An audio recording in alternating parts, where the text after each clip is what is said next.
BRS working president KTR పై వరంగల్ పశ్చిమ MLA nine Rajender Reddy తీవ్రస్థాయిలో విరుచుకుపడ్డారు.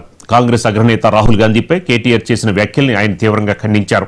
కేటీఆర్ తన వ్యాఖ్యలకు తక్షణమే క్షమాపణ చెప్పాలని, లేని పక్షంలో వరంగల్ గడ్డపై అడుగుపెడితే చెప్పులతో కొట్టి తీరుతామని హెచ్చరికలు జారీ చేశారు. కేటీఆర్ ఒక దేశ దిమ్మరలా తిరుగుతూ అసభ్య పదజాలంతో మాట్లాడుతున్నారని మండిపడ్డారు. గత 10 ఏళ్ల పాలనలో కేటీఆర్ కుటుంబం రాష్ట్రాన్ని దోచుకుతుందని, ఆ అవినీతి సొమ్మంతా కక్కిస్తామని ధ్వజమెత్తారు.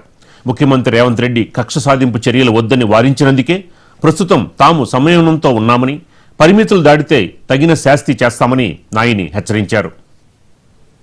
మాట్లాడిన భాష తీరు రాహుల్ గాంధీ గారి మీద నిజంగా కూడా ఈ రాను ఈ కుటుంబ బహిష్కరణ జరుగుతుంది కావచ్చు. చూడబోతే వాళ్ళ చెల్లో దిక్కు ఏం మాట్లాడుతుంది, ఒక మహిళ అయ్యే ఉండి పీకి ఏం కట్టలు కట్టినని ఒక ఈయనను రాహుల్ గాంధీ గారిని పట్టుకొని ఆ కుటుంబాన్ని ఇంటికి మీరు తెలంగాణ ఇయ్యగానే ఇంటికి పోయి కాళ్ళు పట్టుకున్న మీరు ఇవాళ హౌలాని మాట్లాడుతుంటే మరి ఈ మూర్ఖులను ఏమనాలో అర్థం కావట్లేదు. కానీ ఒక్కటైతే చెప్పగలుగుతా, మీ భాష తీరు తెలంగాణ వచ్చినప్పటి నుంచి అతి చిల్లరగా తీరుగా మీ కుటుంబం ఈ మాటలు మాట్లాడటం రాబోయే రోజులలో వరంగల్ గనికి వస్తే బిడ్డ అని అనుకుంటాను. చెప్పులతోటి కొట్టి పంపించకపోతే అడుగు నా పేరు, చెప్పులతోటి కొట్టిస్తా నిన్ను.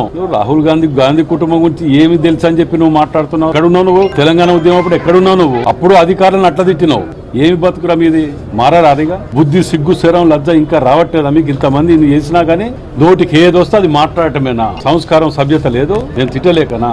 అలా పిహెచ్డీలు చేసాం. వల్ల మేము మా దాంట్లో అంతమంది ఉన్నారు పిహెచ్డీలు చేసి. మేము తిట్టుడు మొదలు పెడితే బిడ్డ మీరు ఆత్మహత్యలు చేసుకోవాలి. అసలు నిజంగా కూడా చెప్పాలంటే ముఖ్యమంత్రి గారి దయ వలన ఇవాళ మీరు బయట తిరుగుతారు. ఇంకా వద్దు వద్దు వద్దు అని మీరు చేసిన పాపాలని మేము ఎండగడుతుంటే కూడా వద్దు, ఓపిక పట్టండి, కక్ష సాధింపు చర్య అంటారు. వద్దు వద్దు అనటం వల్ల ఇవాటి వరకు ఓపిక పడతాను.